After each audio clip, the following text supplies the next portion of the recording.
When you're ready to examine the fundus, switch on the ophthalmoscope light and adjust it to the large round beam of white light. Also, make sure the light is bright enough.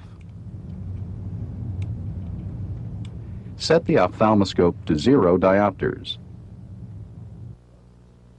After darkening the room, ask the patient to look over your left shoulder at a specific spot on the wall. Look over my left shoulder. Using your left eye and left hand, examine the patient's left eye.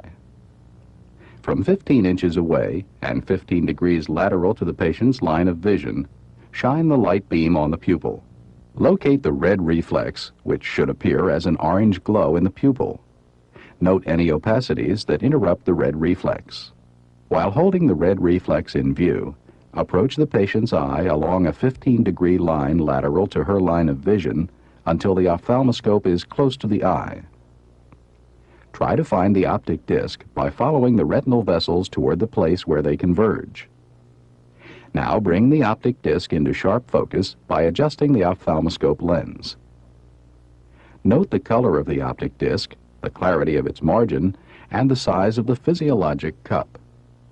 Normally, the disc is yellowish-orange to creamy pink and round or oval with well-demarcated margins. It may be surrounded by white or pigmented rings or crescents. The optic cup to disc ratio is usually less than 1:2. Moving your head and instrument as a unit, inspect the retinal vessels and adjacent retina by following the vessels from the disc to the periphery in 4 directions. Note the relative size and color of the smaller, lighter arteries and the larger, darker veins. Look for changes such as nicking of the veins at arteriovenous crossings. There should be none.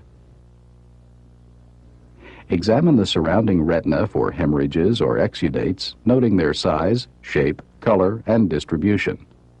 Again, there should be none.